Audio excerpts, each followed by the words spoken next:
everybody, I'm Lindy. Welcome back to my channel, and today I'm going to be showing you how to make this pumpkin macrame tapestry.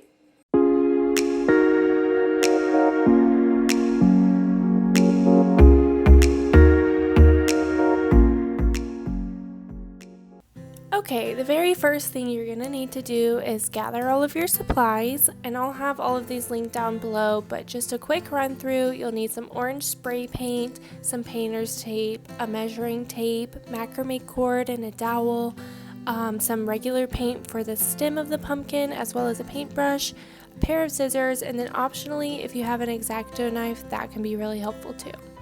Next, you'll want to start measuring your cords. I'm going to be measuring all of my cords to 60 inches, and since my dowel is 9 inches and I want my tapestry to be about 8.5 inches wide, that's going to be 22 cords that I need to cut. So again, that's 22 cords at 60 inches each. And they don't have to be exact. As you can see here, I'm just folding them over to get them to be roughly 60 inches. But I've put a little bit of excess in there so that it can account for any mistakes.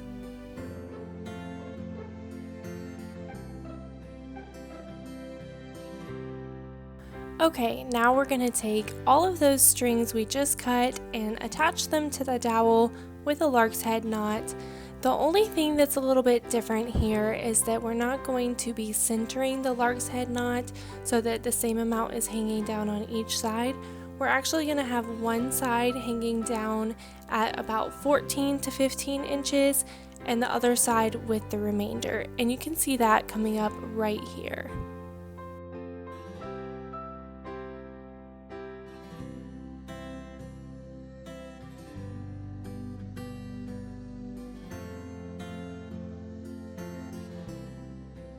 Then we're just going to slide that over on the dowel so that the longer side is facing the outside.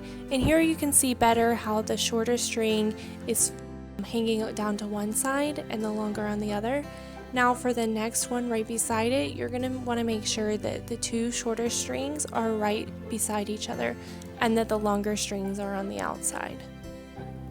And you don't have to measure each one, you can just kind of eyeball it beside the ones that you've already put on. But basically you're going to want to make sure every time you put one on that the long strings are beside each other and the short strings are going to be beside each other. So it's going to go long, short, short, long, long, short, short, all the way across.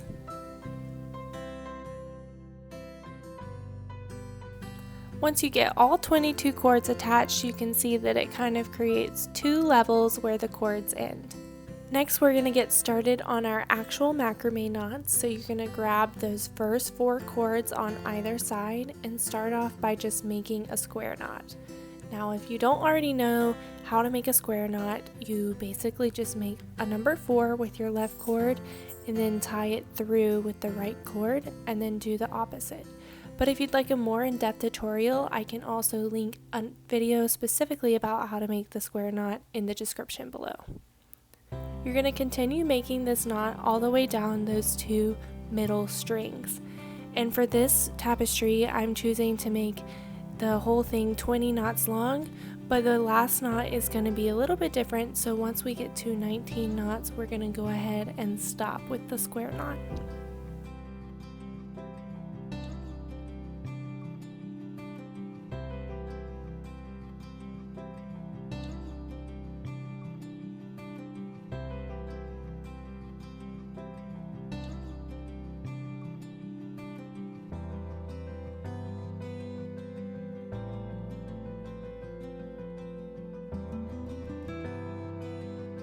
And once you get to the bottom of those 19 knots, you can see that the ends of both what were once the longer and shorter cords hang almost evenly now.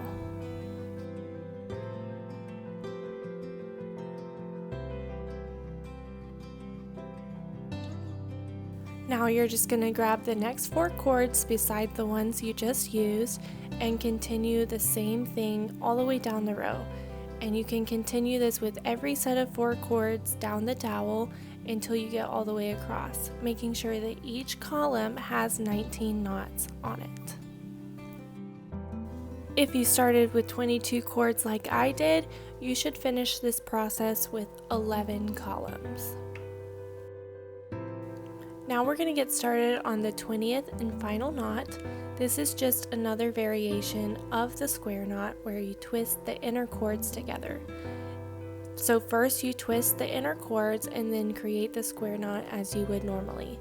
This helps hold the columns together so that they can't move about freely after you're finished. If you want them to be able to hang separately, you don't have to do this, but I find that when you're painting on the canvas, especially since this is essentially a canvas that we're making, it really helps if they're connected.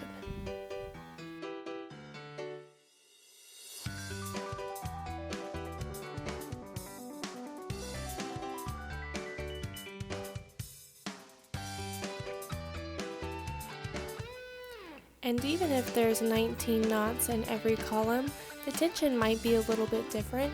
So if you need to pull on it a little to loosen the tension, that should be no problem. Just make sure you do that before you tie the knot for that column. Then you can repeat this step all the way across the base of your tapestry.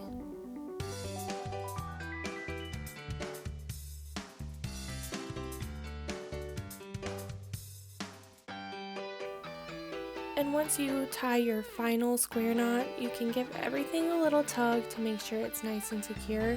You can see when I pull at it right there, it doesn't move too far. And this is what it should look like when you're finished.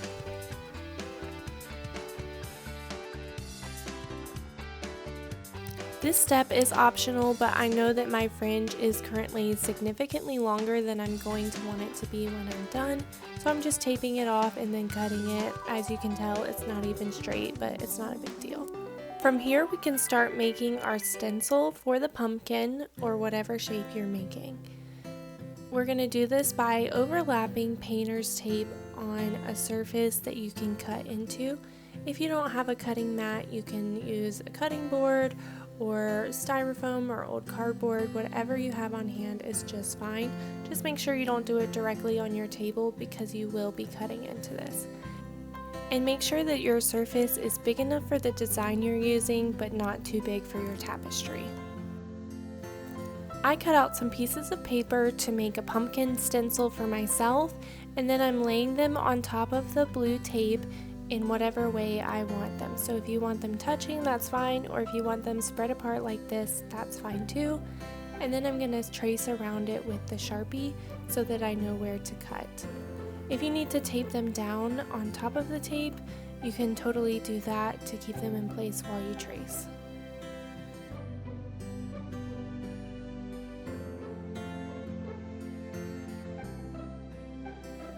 Once you have it all traced out, you can remove the stencil and go ahead and grab your X-Acto knife, or if you don't have one, you could use a box cutter or whatever you have on hand, and start tracing around the Sharpie line that you just made.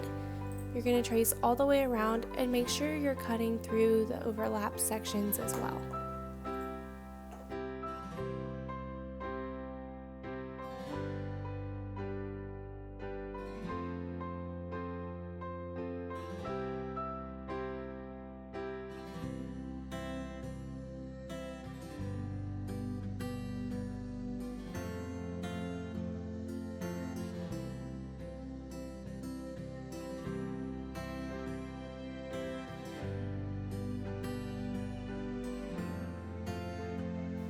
When you're confident everything is cut through, you can go ahead and start removing your stencil section.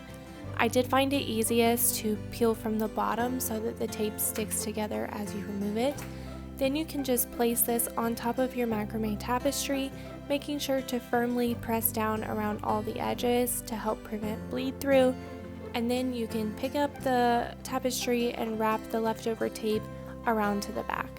You're also going to want to cover any other sections that you may be able to see because you don't want any spray paint to get on top of these.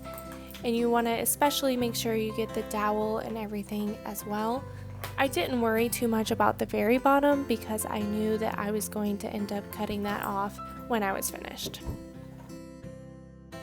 Now, of course, you'll want to take your tapestry outside to a well-ventilated area and place it on top of something that you don't mind getting paint on. I had some craft paper, so I used that. But after you finish spraying it, you'll want to leave it to dry for however long the can says. Mine was 1 hour.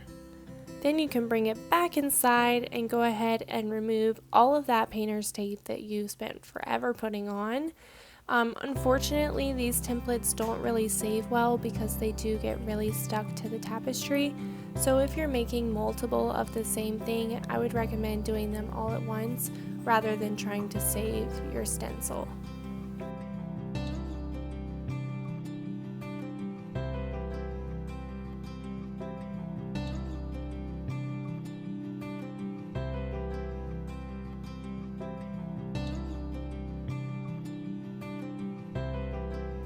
Once you get every last bit of tape off of your pumpkin tapestry, you can bring in your paintbrush and the tape that you're going to use for the stem. I decided to just freehand this since it's basically just a rectangle, but if you wanted to tape it off, you are more than welcome to do that as well. Just make sure with the paintbrush that you're kind of pushing it down into the knots. And now is when we're going to even up that crooked cutting of the fringe that I did earlier. I brought out my ruler to help keep it at a straight line, and then I'm taping it off the same as before. From here we can cut right above the tape, and by cutting above it instead of below it, we can keep all those little miscellaneous pieces of cord together and throw them away easily.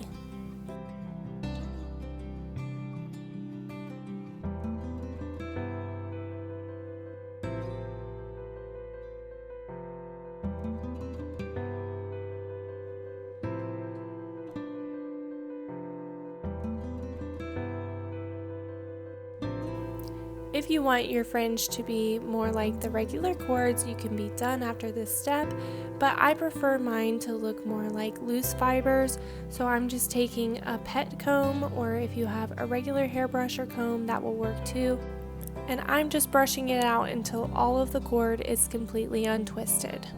As you can see, after we did this, it's a little uneven again, so I'm just going to tape it off and cut just like we did before. And then you have your finished pumpkin tapestry, perfect for fall.